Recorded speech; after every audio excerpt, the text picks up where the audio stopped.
Hola. ¿Sabes qué nos pasó durante nuestro último viaje al sudeste asiático? Lo estábamos pasando en grande, todo playas y templos, desconexión... Hasta que Luis tuvo que pasar una noche en el hospital de Bangkok por culpa de una gastroenteritis aguda. Una factura de 2.000 euros. Menos mal que antes de salir de viaje encontramos el mejor seguro gracias a Mondo. Recibimos asistencia desde el primer momento. No tuvimos que adelantar ni un euro y hasta nos ofrecieron un servicio de consulta médica por WhatsApp. ¡Uf! Te recomiendo que hagas lo mismo. Echa un vistazo a la web de seguros de viaje Mondo. Te asesorarán en todo momento. A pesar de la aventura, estuvimos muy tranquilos y desde entonces siempre viajo seguro con Mondo. Fly me to the moon, let me play among the stars, let me see what spring... Estás escuchando El Viajero Accidental, con Luz Picos y José Luis Conde, del viajeroaccidental.com, en radioviajera.com. In other words, baby, kiss me. Fill my heart with song, let me sing forevermore. You are all I long for, all I worship and adore. In other words, please be true. In other words. Hola, radio viajeros y viajeros accidentales. Aquí estamos, de nuevo, una semana más, José Luis Conde y Luz Picos, con nuestro programa El Viajero Accidental en Radio Viajera. Y hoy estamos aquí para cerrar el círculo de la temporada 2. ¿Y por qué digo cerrar el círculo? Pues porque vamos a finalizar esta temporada en el mismo lugar donde comenzó. Antes de iniciarse las emisiones, el pistoletazo de salida se dio con un blog trick organizado por Radio Viajera en Palencia durante el fin de semana previo al comienzo de la temporada. Una genial idea de Ricardo Domine, nuestro director. Toda una experiencia, ¿verdad, José Luis? Pues sí, Luz, no solo por cómo nos sorprendió la ciudad y la provincia de Palencia, sino también por lo agradable que resultó disfrutar del fin de semana con muchos de los compañeros viajeros que conformamos la parrilla de Radio Viajera. Así que hoy compartiremos con vosotros en este episodio muchas de las cosas que se pueden hacer y ver por Palencia. ¡Vamos allá!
Sábado amanecimos en Magá de Pisuerga, en el Hotel Europa Centro, donde la noche anterior habíamos tenido la cena de bienvenida en la que nos habíamos ido presentando, según llegábamos, los distintos componentes de esta aventura radiofónica digital que es Radio Viajera, teniendo como maestro de ceremonias a nuestro director Ricardo Domine.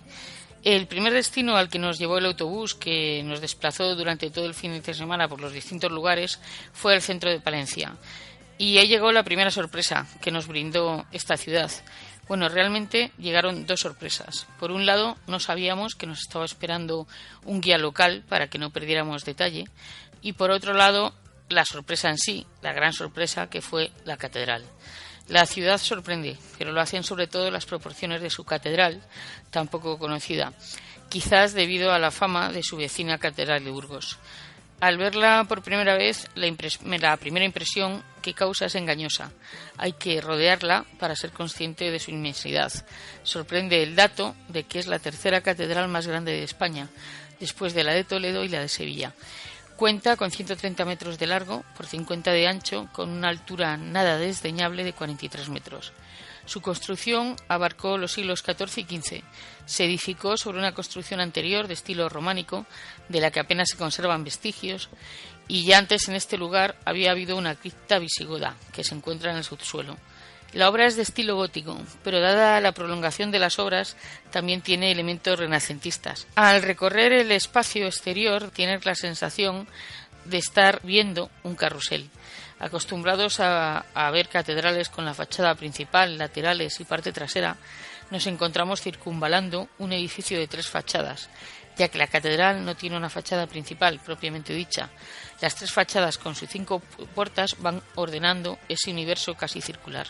Está claro que la orografía de Palencia no ha sido la que ha puesto trabas para la construcción de la catedral, sino que debemos buscar en otros factores para entender la forma de la bella desconocida, tal y como la llaman sus paisanos. La explicación hay que buscarla en los distintos procesos constructivos que se van produciendo. Inicialmente la planta del edificio comienza sobre un crucero diseñado a tal efecto, pero posteriormente se construye un segundo crucero más monumental. Debido al doble crucero, la catedral pasa a contar con 5 puertas que se distribuyen en 3 fachadas. A la nave central se le han ido añadiendo construcciones. Primero se adosó el claustro, que se comenzó a construir a mediados del siglo XV y precisó más de 7 décadas para su finalización. Varios siglos después, en el siglo XVIII, se adosa la capilla del monumento, y de forma octogonal y cubierta con un chapitel de pizarra, y que ha sido recientemente restaurada. La fachada meridional o fachada sur es la más llamativa. Cuenta con una gran torre con un reloj y 2 puertas. La primera a la derecha, puerta del Salvador o de los Novios, y la segunda a la izquierda, la puerta del Obispo o de Santa María. La fachada septentrional o fachada orientada al norte es la más recta del edificio, de escasa ornamentación, cuenta con 2 puertas, de los canónigos o puerta nueva a la derecha y la puerta de los Reyes o de San Juan a la izquierda. En el este del edificio están todas las capillas hexagonales. Gracias a realizar la visita con un guía local pudimos contemplar detalles que de no ser así se nos hubieran escapado. En la puerta de los Reyes, fruto de una restauración realizada en 1995, encontramos 2 aliens. La película ya se había estrenado y el restaurador Díaz Pines se permitió la licencia al realizar el boceto que llevaron a cabo los canteros. En otra restauración que se había llevado a cabo a principios del siglo XX, una de las labores que se le habían encargado al arquitecto Jerónimo Arroyo era la sustitución de una de las gárgolas que se habían desprendido, y el arquitecto tuvo la idea feliz de esculpir a un señor vestido de levita portando una cámara de fotos, de las de fuelle, en homenaje a su amigo José Sanabria, conocido fotógrafo de principios del siglo XX. De todo esto que os contamos podéis ver fotos en el artículo que Carmen del Río le dedica en nuestra web y que lleva por título Una catedral llena de curiosidades, Palencia.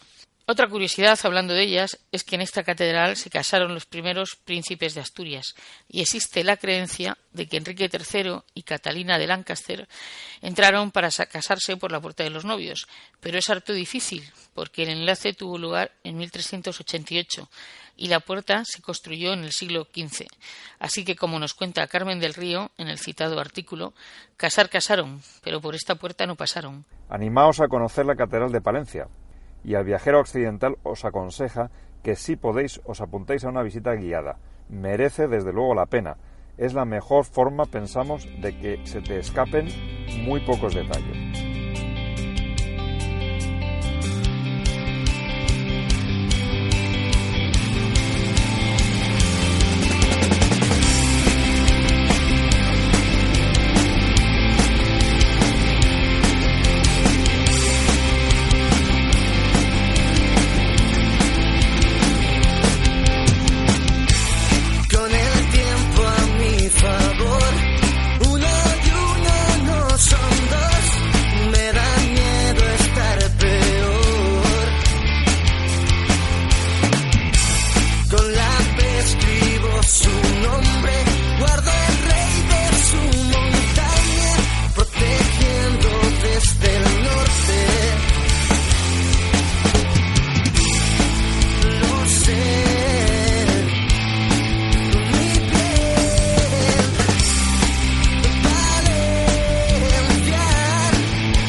pues esta calle donde estamos ahora mismo sería la calle Mayor, que es la principal vía comercial de Palencia, ¿vale? Sería el centro neurálgico de la ciudad junto con la Plaza Mayor. Bien, pues este edificio posiblemente sería uno de los más destacados de esta calle Mayor. Este edificio es el Colegio de Villandrando actualmente. Y es un edificio de 1911 que construye Jerónimo Arroyo también. Jerónimo Arroyo, recordad que os había dicho que había estudiado en Barcelona y tras venir de Barcelona en esa etapa es cuando realiza este edificio en el que utiliza todos o muchos de los aspectos que él había aprendido en la escuela de Luis Domènech i Montaner y en su contacto con Antoni Gaudí. Bien, Jerónimo Arroyo aquí emplea elementos secesionistas, neorrománicos y neogóticos, ¿vale? El neogótico lo tendríamos en esa primera planta con el arco carpanel, los pináculos góticos y el trasdós con nopial, mientras que los elementos neorrománicos los tendríamos ya en el segundo piso con las columnas helicoidales. Y este edificio de Villandrando no siempre se ha llamado así ni siempre ha sido un colegio. En sus inicios, cuando lo funda la vizcondesa de Villandrando, Eduvigis San de Medano, se conocía con el nombre de Asilo de San Joaquín y de Santa Eduvigis, y es que era un asilo para el recogimiento de niñas huérfanas que iban a ser formadas como institutrices.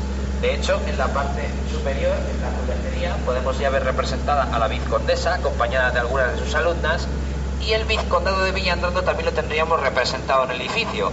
En el segundo piso, entre los dos ventanales centrales, tendríamos el escudo, y esa decoración heráldica se repite también en la parte inferior, en los capiteles de los extremos, ¿vale? Mientras que en los tres centrales lo que se representaría es a las tres virtudes teologales: la fe, la caridad y la esperanza. Y para llevarse una bonita imagen de la calle Mayor, este posiblemente sería el edificio ideal, ¿vale? Bueno, pues vamos a continuar por esta calle Mayor y ya nos subimos a la Diputación, ¿vale? Pues efectivamente, como nos decía nuestro guía local, David, después de disfrutar de un agradable paseo por la calle Mayor, en la que pudimos admirar edificios como el citado Colegio de Villandrando o el Casino de Palencia, del que se te queda grabado la fachada, nos dirigimos a la Diputación. No debíamos hacer esperar a nuestros anfitriones, ya que este blog trip ha sido ideado por nuestro director, pero ha estado financiado por la Diputación de Palencia. En el impresionante edificio de estilo neoplateresco nos esperaba Ángeles Armisen, la presidenta, para darnos la bienvenida a su provincia. Nos dijo en su saludo inicial que Palencia es una provincia que sorprende y desde luego ese podría haber sido el titular de este blog trip e incluso el título de este episodio. Durante esos 2 días tuvimos una guía de lujo, nada más y nada menos que la jefa de servicio de turismo de la Diputación de Palencia, Mónica Delgado. Realmente, ese fin de semana fue una toma de contacto para saber lo mucho que te puede ofrecer Palencia. Podríamos decir que nos han puesto la miel en los labios para que volvamos con más tiempo y saboreemos mucho más todo lo que ofrece la provincia de Palencia. Tienen arte, gastronomía, naturaleza, villas romanas, el Canal de Castilla, el Camino de Santiago, montañas, bodegas y tuvieron en su día la primera universidad de España, dato del que nos enteramos en esta recepción en la Diputación. Para conocer los orígenes de la primera universidad de España hay que trasladarse a Palencia y al siglo XIII, que es cuando el rey Alfonso VIII de Castilla otorgó el reconocimiento oficial del Estudio in Generale de Palencia, que es como se denominaba, destacándolo como centro de estudios superiores de excelencia y concediéndole una renta anual para su mantenimiento. Y desde la Diputación nos fuimos caminando hacia el Ayuntamiento. En este paseo pudimos contemplar el mercado de abastos, un edificio innovador por la utilización de nuevos materiales como el hierro fundido o el vidrio. Fue un diseño realizado por Juan Agapito y Revilla, inaugurado en 1898. Antes de entrar al edificio del Ayuntamiento, que se encuentra en la Plaza Mayor, pudimos contemplar la misma. Os recomendamos que la visitéis porque a pesar de no ser muy grande merece la pena. Los otros 3 laterales son porticados y en el centro encontramos una estatua a Alonso Berruguete, tallada por Victorio Macho. Es un lugar de encuentro y disfrute de todos los palentinos. En el consistorio nos esperaba Carmen González Caballero, la concejala de Cultura y Turismo del Ayuntamiento de Palencia, a quien nos presentó Mónica Delgado, y que es la responsable de la oferta cultural de Palencia. Concejala de Cultura y Turismo del Ayuntamiento de Palencia y también es diputada de Cultura y es la culpable de la programación cultural que tenemos en verano, pues que os he comentado de vosotros, de Espiga Cosecha Cultural. Es que en Palencia todo es como un museo y entonces es una programación que aparte que es de mucha calidad, pero encima se hace en unos sitios preciosos. Hay una historia que hemos empezado el año pasado que es en la Huerta de Guadián. Hacemos un festival un poco pop indie, pues para que os hagáis una idea, hay una iglesia románica que tocaron piedra a piedra y está en su lugar, y es el título del ciclo se llama El Jardín, la Huerta de las Delicias, porque es espectacular, es todo muy bonito, muy trabajado. Entonces en verano trabajamos mucho en la calle, porque en Palencia la verdad es que el verano nos permite, con temperaturas muy altas, pues trabajar en el ambiente. Este es el Ayuntamiento de Palencia, esta es la Plaza Mayor, que aquí también se celebra muchísima actividad de fiestas. Bueno, hace 4 días aquí eran fiestas de San Antolín y ha habido muchísimos conciertos. Y el arte del Ayuntamiento es una iniciativa que llevamos todo el año, lo utilizamos también para exposiciones. Subimos, si queréis, un poquito al Ayuntamiento. Yo no os voy a tener mucho tiempo porque sé que lo importante es que visitéis, pero sí que queríamos, pues oye, daros una bienvenida. Y llamo el Ayuntamiento porque en realidad es una alegoría de todo lo que es Palencia. Aquí está la historia de Palencia comprimida, desde el nacimiento de la primera universidad hasta la batalla de las mujeres palentinas contra Lancaster, todo lo que significa también la provincia con el tema de la agricultura, de la ganadería. Y bueno, pues es un poco la entrada. En la entrada del Ayuntamiento tenemos los dos grandes símbolos de la ciudad, es el mural de Germán Calvo, y este es una reproducción de un monumento de Victorio Macho, que es el autor del Cristo del Otero. Bueno, pues aquí tenemos una reproducción de una parte del monumento a Sebastián de Belalcázar, que se encuentra en Colombia, de uno de nuestros grandes escultores y referentes culturales, como es Victorio Macho. Entonces el Ayuntamiento pues rinde un poco homenaje a los grandes. Yo os voy a contar en 5 minutos un poco por qué mi ciudad es tan bonita y por qué me encantaría que os convirtierais en embajadores de Palencia, porque es verdad que es una ciudad todavía muy desconocida, a la que la gente cuesta mucho que venga, porque es paradójico. La primera vez nos cuesta mucho que la gente venga, pero una vez que ya han venido, pues la gente se convierte en asiduos. Es una ciudad histórica, lo habéis visto. Aquí fue la cuna de la primera universidad de España. Palencia es un museo al aire libre, vais a encontrar iglesias, pero unas iglesias maravillosas. El Museo Diocesano, ahora que las edades del hombre, bueno, habréis oído todos hablar de las edades del hombre, pues el Museo Diocesano es unas edades edades del hombre permanentes en nuestra ciudad. Es una maravilla. La catedral, que estamos batallando para que deje de ser la bella desconocida y pase a ser la bella reconocida, y lo vamos a conseguir, pues es una de las más bonitas de España, de las más grandes. No hemos podido verla por dentro, pero bueno, habrá otra ocasión.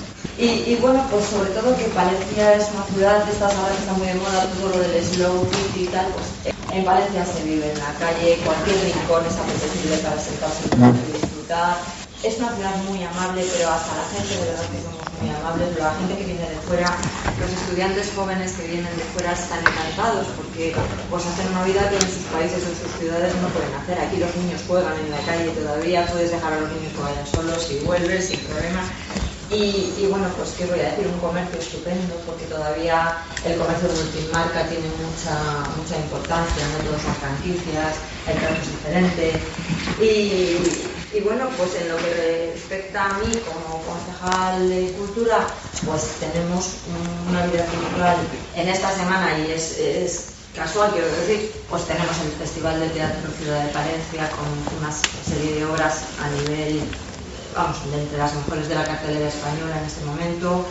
Ayer hemos inaugurado 3 exposiciones. En unos días empezaremos un festival de guitarra internacional, después el Festival Internacional de Jazz. O sea, yo es que soy una enamorada de mi ciudad y de mi provincia, pero como yo sé que la presidenta ya os habrá contado la provincia, pues es una ciudad en la que se disfruta, en la que se vive, en la que te da tiempo a planificar, a organizar, a relajarte, pero también divertirte, porque no es una ciudad nada aburrida, que aquí se vive. Alegres peñas, recorriendo toda la ciudad, semana grande para poder disfrutar. Si te quieres divertir, a Palencia te tienes que venir. Si quieres tapear, por Palencia tú tienes que alternar. Si quieres bien comer, Por Palencia te tienes que perder si te quieres divertir. A Palencia tú tienes que venir.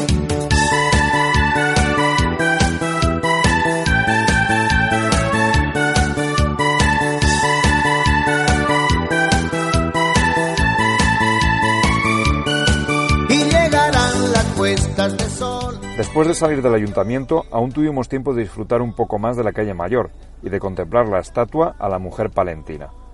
Una obra de Indalecio López, del año 1998, que se esculpe con piedra negra sobre un pedestal de granito blanco.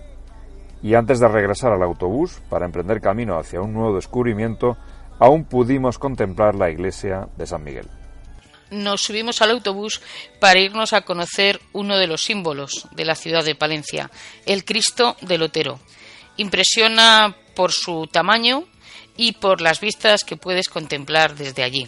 Y llegó el momento de emprender camino hacia la montaña palentina, concretamente hacia Barruelo de Santullán, en las estribaciones sur de la Sierra de Híjar.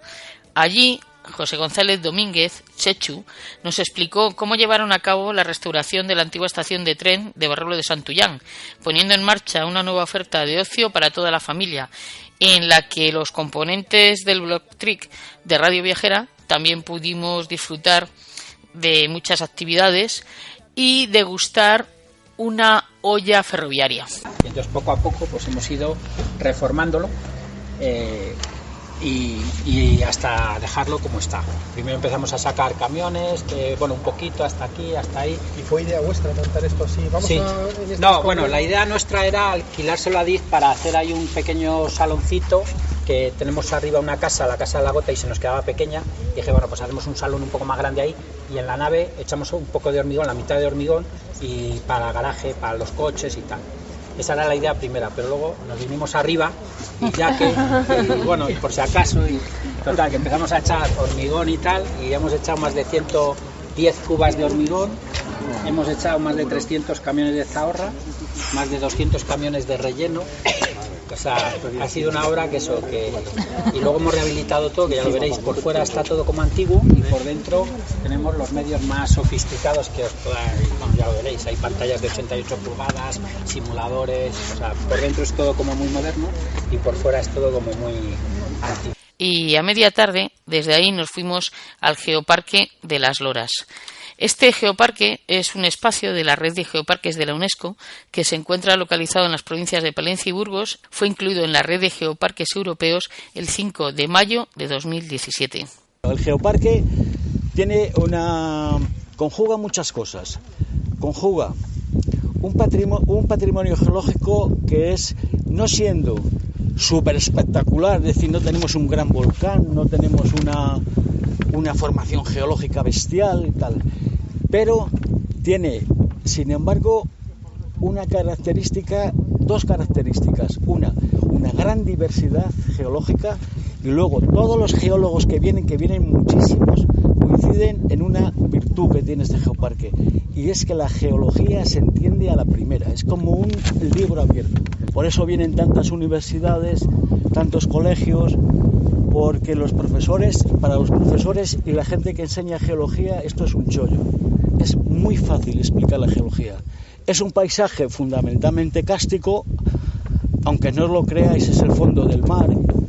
Cuando penetró el océano al abrirse el Golfo de Vizcaya, este es el resultado del fondo marino antes de que el océano volviera para allá. Está lleno de fósiles marinos. Por ejemplo, ¿quién puede imaginar que esta paramera, en su mayor parte, son corales? Toda esta paramera que veis aquí a nuestros pies, todo esto está lleno de corales. Corales que se forman en mares de poca profundidad.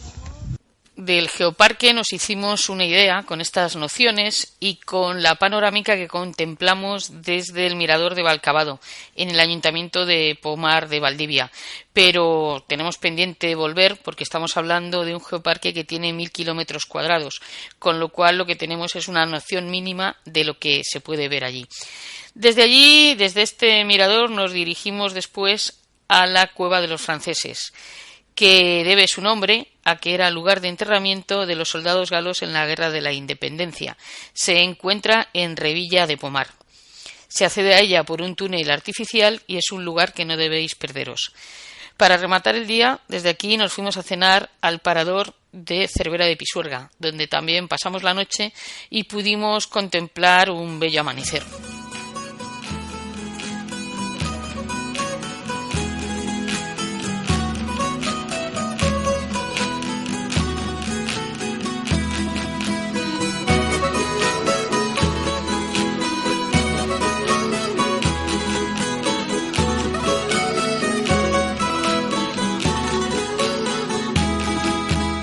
Asómate a esa vergüenza, cara de poca ventana, y dame un poco de sed, que me estoy muriendo de agua. La vi, debajo de los laureles la oí decir: mozo, ¿qué palabras tienes?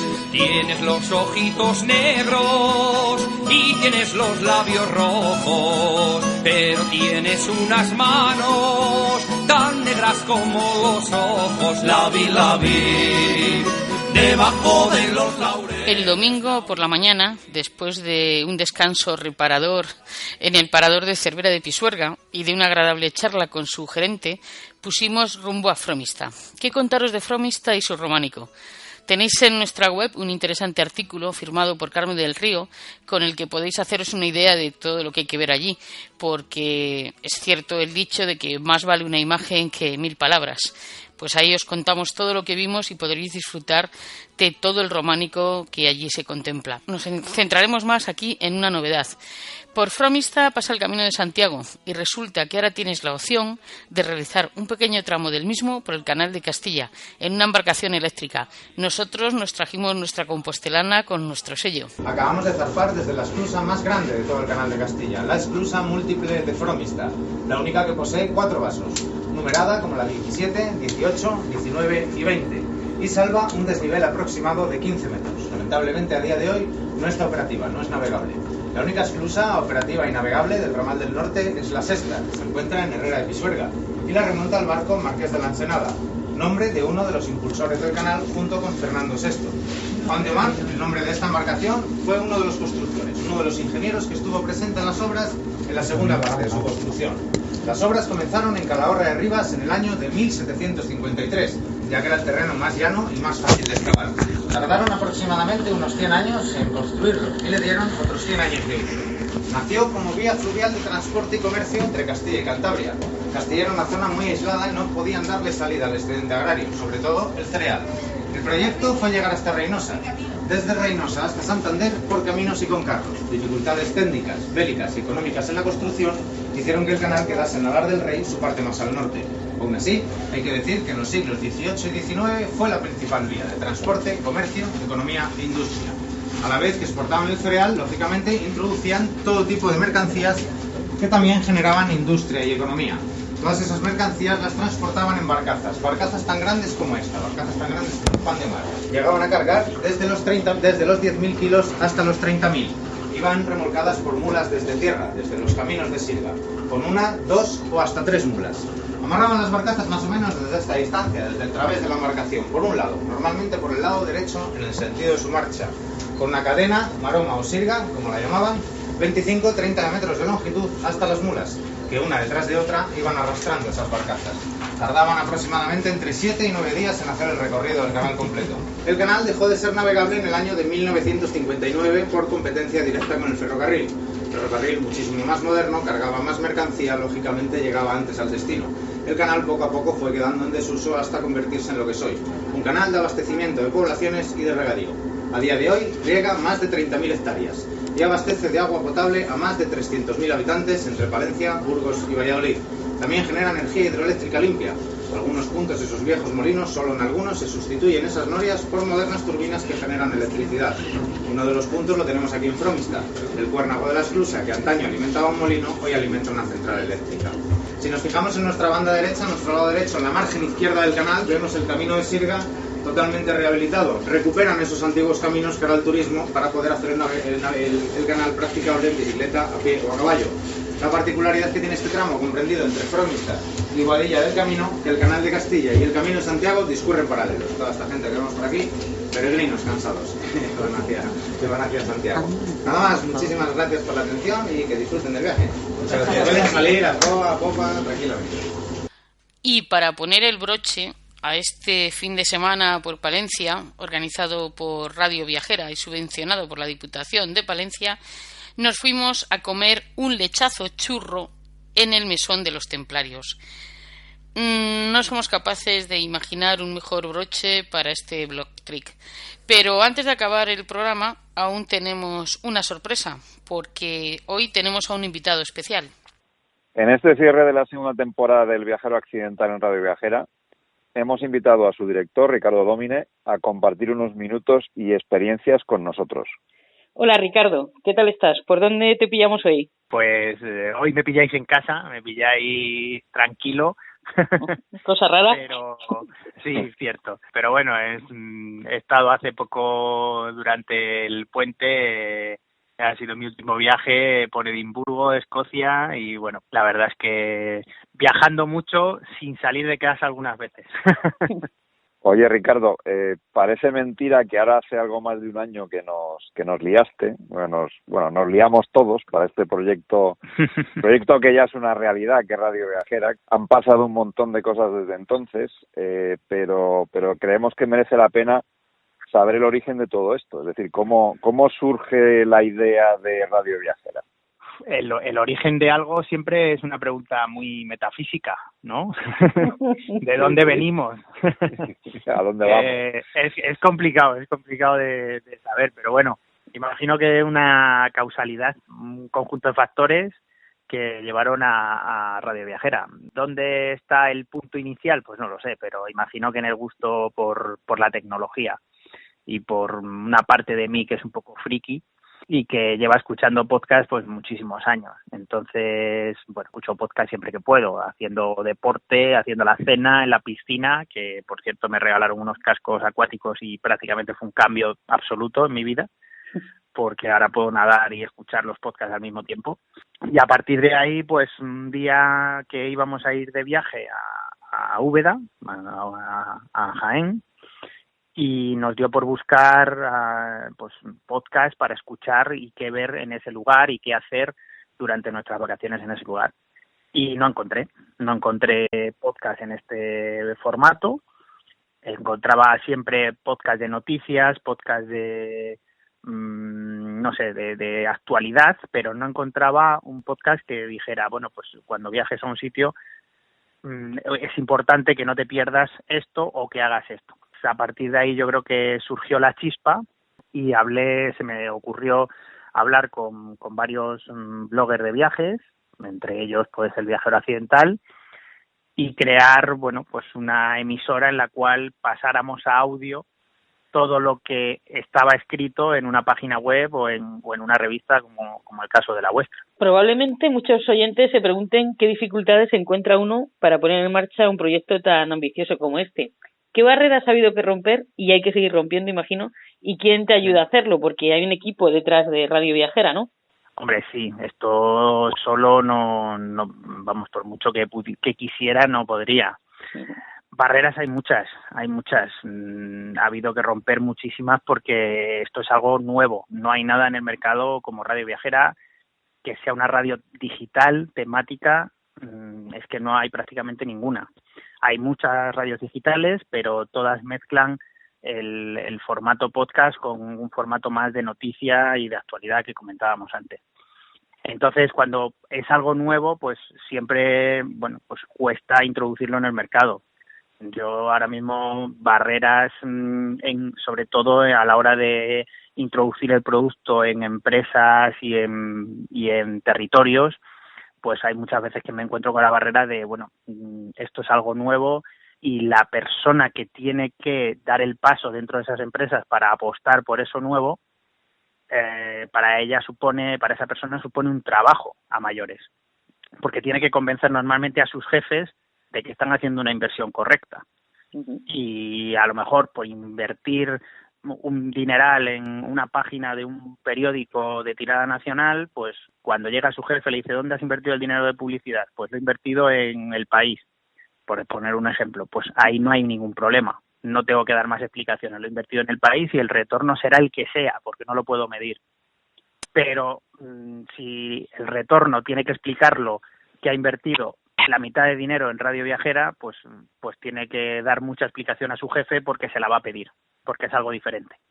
Entonces esa es una de las barreras quizá que yo me he encontrado y que cada vez se va rompiendo más, porque cada vez entendemos más lo que es un podcast, entendemos lo que es un programa a la carta, entendemos que la nueva era de la comunicación va hacia ahí, hacia contenidos totalmente a la carta, como ya nos está demostrando en la televisión Netflix y HBO, que no consumimos ya prácticamente televisión de por sí, sino que vamos a consumir lo que nos apetece en un momento dado y optimizamos nuestro tiempo, que al final es lo que queremos, ¿no? Lo que nos interesa a todos, escuchar o ver cosas que realmente nos gustan y no pues lo que nos ponen en la televisión o en la radio, que es prácticamente siempre las mismas noticias, la misma tertulia, las mismas voces y al final pues cansa un poco. Entonces esa barrera yo creo que tarde o temprano la vamos a ir rompiendo. El tema será si tardaremos un tiempo o no, pero se va a ir rompiendo. La radio digital se va a imponer, igual que se impuso la televisión digital. Hay países en la Unión Europea que ya no emiten en radio analógica, ya no emiten en FM, como por ejemplo Noruega, con lo cual, bueno, pues tarde o temprano iremos incorporando eso y la radio digital será el futuro. Y respecto al equipo, por supuesto, pues hay mucha gente trabajando detrás de Radio Viajera en la parte oscura de las oficinas. Por ejemplo, hay una persona encargada de que estemos sonando 24 horas, de que ahora podamos estar escuchándonos en radioviajera.com, que es David, que lleva con nosotros desde el principio y que, bueno, pues es una persona que conoce lo que es el mundo de la radio digital, que ha trabajado en otras radios digitales y que la verdad es un verdadero experto en este mundillo. Luego tenemos sobre todo la parte de redes sociales, que ahora ya tenemos a dos personas, a Sara y a Silvia, que la verdad es que son dos auténticas crack en lo suyo. Son personas que controlan muchísimo el mundo de las redes sociales, que las trabajan fenomenal. Y bueno, pues la verdad es que en Radio Viajera hay mucho que trabajar en las redes sociales, porque al final somos 50 bloggers de viajes los que estamos aquí haciendo un programa semanal, más luego todos los que colaboran y todos los que esporádicamente pues hacen su aparición en los programas, con lo cual, quieras que no, dar forma a todo eso en redes sociales al cabo del día supone muchísimo trabajo. Y luego, bueno, pues los técnicos de sonido, que también hacen una parte muy importante, Héctor y Mary, que Mary ha sido nuestra última incorporación en esta segunda temporada y estamos muy contentos con ellos, la verdad, porque, bueno, pues creo que cada vez vamos compenetrándonos mejor todos, cada vez se nota que los programas van subiendo en calidad, que era uno de los objetivos de esta segunda temporada. Ricardo, ¿cuál es tu balance de estas dos temporadas de Radio Viajera? Y también un poco hacia dónde ves que puede o que evoluciona el proyecto ahora mismo. Pues el balance no puede ser más positivo. Es imposible, ni en el mejor de los casos, haber imaginado un balance como el que estamos cerrando ahora a final de año.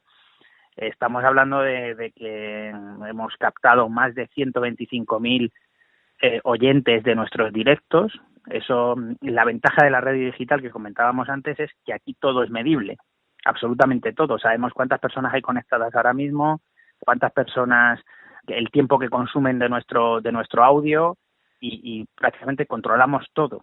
Con lo cual, en ningún caso, estas 125.000 IPs únicas que se han conectado y que han escuchado más de 3 minutos de Radio Viajera en algún momento había sido un objetivo que para nosotros, quedaba muy lejos de lo que esperábamos. De hecho, no esperábamos haber llegado casi ni al 50% de esas 125.000.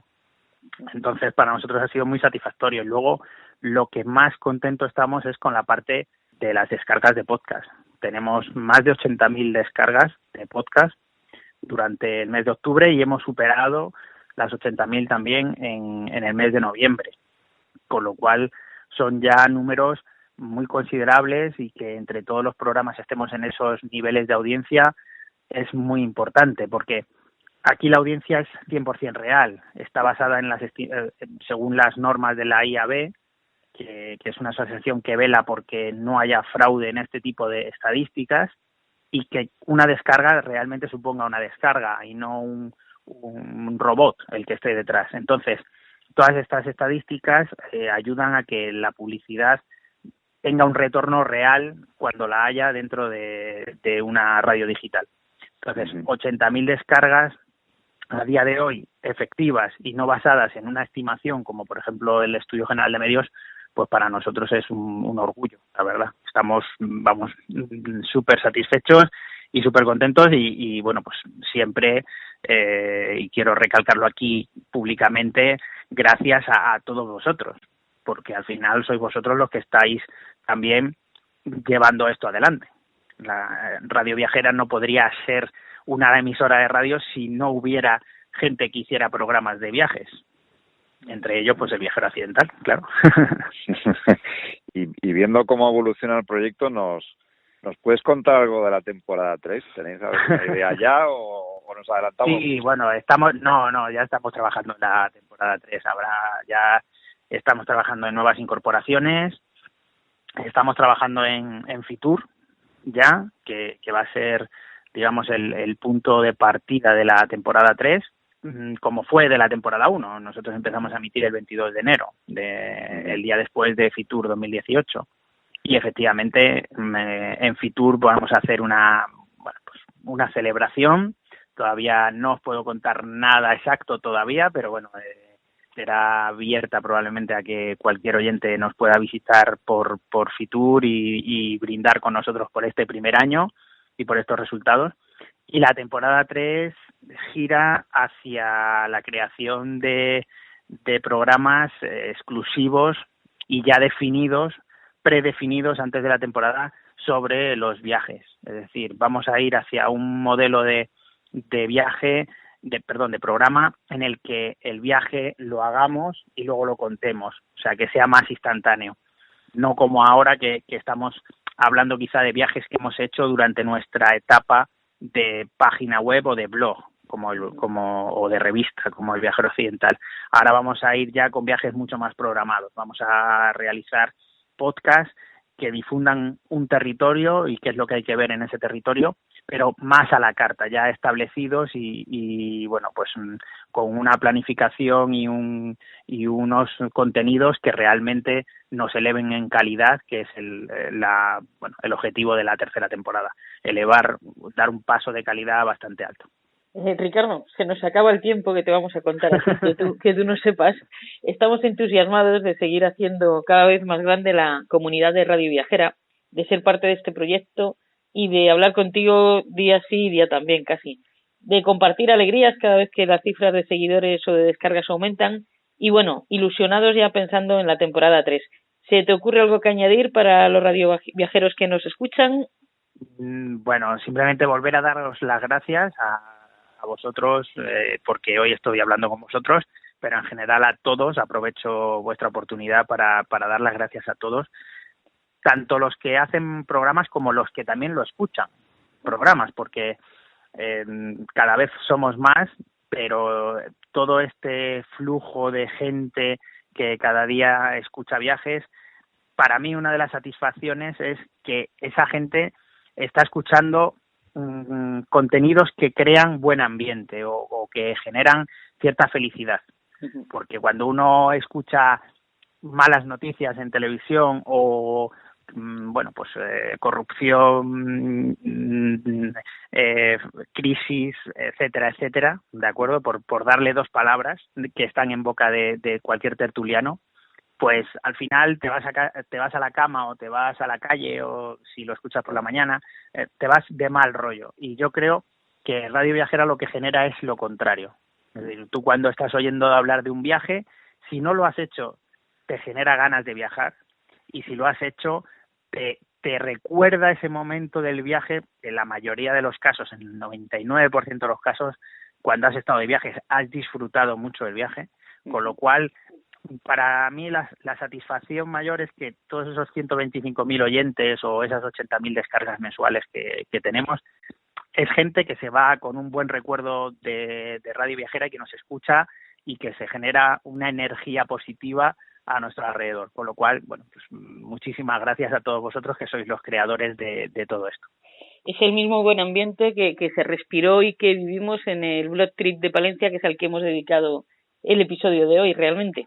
Sí, efectivamente, y además creo que era la primera vez que nos veíamos muchos de nosotros. Sí. Y que al final nos dimos cuenta de que la pasión que tenemos en común, que es la de viajar, y sobre todo esas ganas de pasarlo bien y de disfrutar de los viajes, creo que fueron 2 días, casi 3, maravillosos. Sí, es cierto. Totalmente de acuerdo.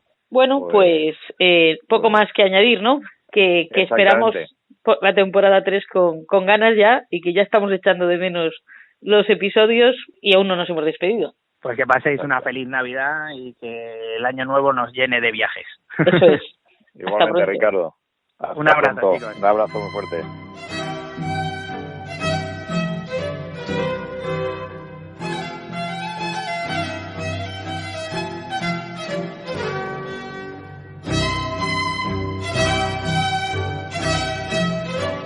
En este episodio que cierra la temporada 2 del Viajero Accidental en Radio Viajera, en vez de hablar de un turista con puñetas, vamos a entrevistar a su creador, a nuestro colaborador José Juan Picos, quien está detrás de la sección en Radio Viajera y ahora también en formato mini podcast. El exitazo de los turistas puñeteros ha llevado a un spin-off de los podcasts del Viajero Accidental y se hacía necesario conocer mejor al autor de esta serie de semblanzas de viajeros históricos. Hola José Juan, ¿qué tal estás? Muy bien, encantado de estar aquí otra vez. José Juan, nuestra primera pregunta busca conocerte mejor y que los oyentes también lo hagan. Tú eres un periodista que se ha dedicado desde sus comienzos a esa profesión, que ha trabajado como guionista, como productor ejecutivo en grandes productoras en distintos países. Y un día, sin embargo, decides dedicarte en cuerpo y alma a escribir. ¿Cómo es esa evolución y, sobre todo, ese momento en que uno se lía la manta a la cabeza y decide dedicarse a algo que le apasiona? Pues la verdad no lo sé. Nunca tuve intención de escribir, al menos escribir para mí. Siempre escribí para otros, que es lo que he hecho en televisión, en radio y en prensa. No lo digo peyorativamente. Escribimos para otros, no solo para quien nos contrata, sino también para el público. Pero nunca pensé escribir un libro. Además me parecía vanidoso de mi parte. Y el caso es que un día, y tampoco sé muy bien por qué, se me ocurrió una idea de una novela histórica y me puse a escribir. No lo pensé, me puse a escribir y yo mismo me fui sorprendiendo.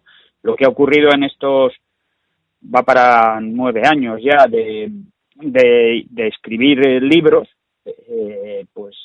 ha sido que se ha convertido en mi actividad principal y lo que era mi profesión pues ha pasado, digamos que a servirme para hacer caja, para seguir escribiendo.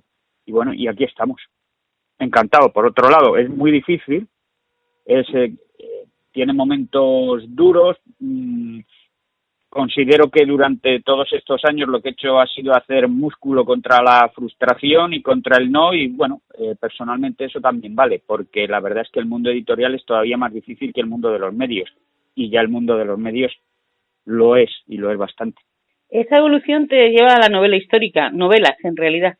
Incluso a un libro que recoge técnicas narrativas para la novela histórica. ¿Por qué la novela histórica? Bueno, en realidad es un libro que recoge técnicas de novela histórica, una novela que es El viento de mis velas, peripecias de un empedernido bebedor de café, y luego el último, que también es histórico, Brexit con puñetas, ingleses por España en tiempos de María Castaña. La novela histórica, pues yo empecé a leer novela histórica en los aeropuertos. Es lo más sencillo de leer para quitarte un poco el miedo a volar, que yo lo tengo. Y no lo tenía al principio, lo tuve después de tanto ir y venir pues a Venezuela, Colombia, Argentina, por Europa, por España y siempre por trabajo. Y la verdad es que me entretenían mucho las novelas históricas y era una manera de olvidarme que me iba a meter en un avión, incluso cuando ya estaba metido, pues de olvidarme que estaba allí. Y empezó así mi gusto por la novela histórica, aparte de que siempre me ha gustado, más que la historia, yo creo, la mitología, y de la mitología pasé a la historia.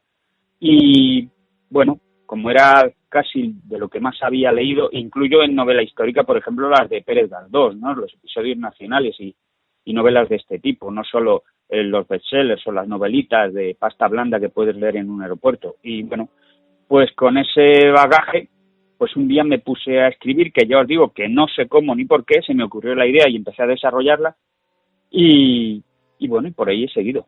Y la novela histórica ha sido un género que en España tuvo mucho auge, que todavía tiene una enorme cantidad de lectores fieles, pero que creo que ahora mismo no es desde luego el género que más éxito tiene. Pero bueno, es el que me gusta, en realidad me gusta la historia y por eso tiré por ahí. Bueno, ahora entendemos mejor cómo nace el turista con puñetas. José Juan, los oyentes, aparte de pasárselo en grande con tus turistas puñeteros y aprender siempre algo nuevo, se preguntan, no debe ser nada fácil documentarse para unas secciones tan detalladas. Entonces, cuéntanos lo difícil que debe ser encontrar fuentes fiables, por ejemplo. ¿Lleva mucho tiempo preparar una sección así con rigor, bien documentada? A ver, la parte fundamental de la documentación yo la saqué o la descubrí o la estudié mientras estaba preparando El viento de mis velas, que es una novela ambientada en el siglo XVIII en Coruña. Entonces, aparte de documentarme sobre lo local, me documenté sobre España y sobre Europa y desde luego sobre América, naturalmente. En documentación hay muchísima, y las fuentes además, que es muy importante. Es decir, tenemos escritores de aquella época que hablaban de su época y escritores de hoy que estudian sobre aquella época. Hay una enorme cantidad de documentación. A ver, lo fuerte con el siglo XVIII, lo difícil no es buscar la documentación, sino seleccionarla, porque hay muchísima. Y de ahí, sobre todo como fue en esa época donde comenzó lo que hoy conocemos como turismo, primero por las élites y luego ya se popularizó, hay muchas guías de viajes, y las guías de viajes son una fuente documental importantísima, porque te hablan de las costumbres que los viajeros descubren, en este caso los viajeros europeos iban descubriendo en España, y eso te da una idea de cómo era aquella sociedad nuestra del siglo XVIII. Además, el siglo XVIII, por el que yo creo que sentimos una especie de desprecio, una especie de frustración, porque fue el siglo de las grandes oportunidades de otros países, y para nosotros fue el de la decadencia, y que no supimos añadirnos a la ilustración, pues lo tenemos, yo creo que lo despreciamos, pero el siglo XVIII español es riquísimo y sobre todo sorprendente, y la documentación salió de ahí. Es decir, lo que hoy hago con turistas con puñetas no lo estoy buscando hoy, lo estoy volviendo a retomar en estos días, porque buena parte de esa documentación ya la tenía, y la que no tengo, gracias a esa que ya tenía almacenada, me permite buscarla con rapidez en otros sitios. Es decir, ya sé por dónde ir, que es al fin y al cabo también lo que hace un periodista. Los periodistas, por mucho que nos tiremos el rollo, sabemos muy pocas cosas, y yo creo que desgraciadamente cada vez mis compañeros saben menos. Lo que pasa es que sí debemos saber dónde buscar y desde luego ser rigurosos con lo que buscamos y con lo que encontramos. Del viento de mis velas, la novela que hablabas hace un momento, si nuestros oyentes quieren saber más, tienen una reseña en la web del Viajero Accidental. Pero hoy José Juan ha venido a hablarnos de su libro más reciente, que está muy unido al Viajero Accidental y a Radio Viajera, ¿verdad? Háblanos un poco de él y de tus futuros proyectos, José Juan. Pues muchos de los turistas con puñetas que salen en el Viajero Accidental están en este libro. Brexit con puñetas, ingleses por España en tiempos de Mario Castaña, nació como un repaso a aquel siglo XVIII que yo creo que no conocemos suficiente, y desde luego yo tampoco lo conocía tanto como lo conozco ahora, y lo que me queda por conocer, cuidado. Pero en principio fue como una reflexión crítica, porque el libro además se divide en los pecados, los 7 pecados capitales, y están reunidas ahí en cada uno de esos capítulos las opiniones de los extranjeros, sobre la lujuria, sobre la pereza, sobre la envidia, sobre la codicia, sobre la soberbia y el orgullo. Entonces, en principio, era un intento autocrítico, pero luego, cuando uno empieza a ver cómo está el patio político y cómo está el patio nacional, y que empieza a ver autores que empiezan a revisar la leyenda negra, yo también decidí que ese podía ser un camino por el que llevar Brexit con puñetas, y entonces ahí sí repaso las críticas que hacían los viajeros extranjeros a la España del 18, que algunas todavía se podrían aplicar hoy, pero también le doy la vuelta y les obligo a esos viajeros a mirarse en su propio espejo. E Inglaterra, por ejemplo, el teatro del siglo XVIII en Inglaterra decayó por las leyes de censura, es decir, no era un paraíso de la libertad de expresión. Hablaban aquí de que las españolas y que los españoles de aquella época, y sobre todo las españolas, que eran muy lujuriosos, y que la sífilis campaba en la España del 18, y sin embargo Londres era un pudridero auténtico de prostitución y de alcoholismo con la gin crazy, que fue una epidemia prácticamente al liberalizar la ginebra. Es decir, en todas partes cuecen habas y en algunas calderadas, y ese es un poco el sentido. Ver qué teníamos, qué pecados había en la España del siglo XVIII, cuáles todavía perviven hoy, porque algunos perviven, pero también ver que aquellas naciones europeas que se consideraban superiores a España tenían también lo suyo. Entonces esa es la idea de Brexit con puñetas. Muy bien, José Juan. La verdad es que hemos llegado al final de nuestra conversación, que el objetivo era conocer mucho mejor lo que hay detrás de estos turistas con puñetas, que se han convertido en un auténtico éxito. Como vamos a seguir disfrutando de tus turistas puñeteros, pues realmente solo es un hasta luego, hasta el comienzo de la próxima temporada del Viajero Accidental en Radio Viajera. Hasta muy pronto.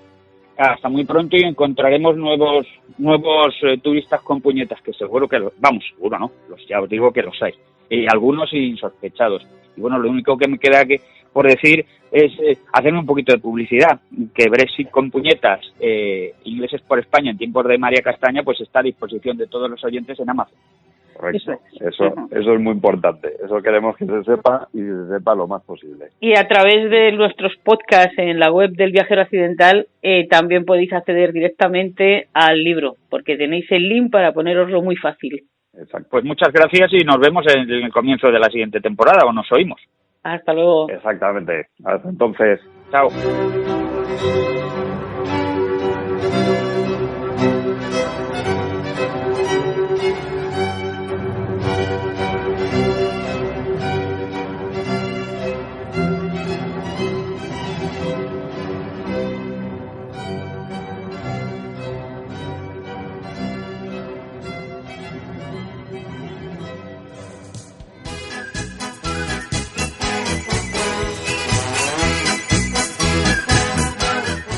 Y llegamos al final. Nos decía la concejala de Cultura que le encantaría que fuéramos embajadores de Palencia. Pues que tengan muy claro, tanto en la Diputación como en el Ayuntamiento de Palencia, que desde que nos conquistó a mediados de septiembre somos embajadores a mucha honra de Palencia. Llegamos al final del programa y de la temporada. Y la verdad es que por nuestra parte cada vez más contentos de habernos embarcado en esta aventura, que a veces nos arrastra como una bola de nieve, pero que sin duda la estamos disfrutando y esperamos que vosotros lo estéis haciendo con el Viajero Accidental. La ilusión nos invade y no queremos disimularlo, ¿verdad, José Luis? Pues sí, Luz. Sería imposible no estar satisfechos. Y por qué no decirlo, muy sorprendidos. Cuando nos embarcamos en esta aventura, a propuesta de Radio Viajera, no imaginábamos que en nuestro primer año radiofónico íbamos a alcanzar las 12.000 descargas. Con eso ya os decimos todo acerca de la sorpresa y de la ilusión con la que estamos yendo adelante en estos momentos. Respecto de la web, elviajeroaccidental.com, más de lo mismo, más de ilusión y de ganas que nos da el hecho, por ejemplo, que en 2018 hemos superado los 16.000 lectores. Así que tanto Luz como yo estamos pues como unas castañuelas, no podemos estar más contentos. Poco más nos queda que añadir. Puede que suene un poco ñoño, pero tenemos un toque blandito y achuchable en el viajero accidental.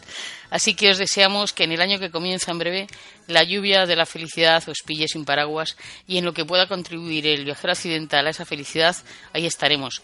No nos gustan las despedidas y además sabemos que es un hasta luego. Os deseamos a todos unas felices fiestas y nos escuchamos en febrero.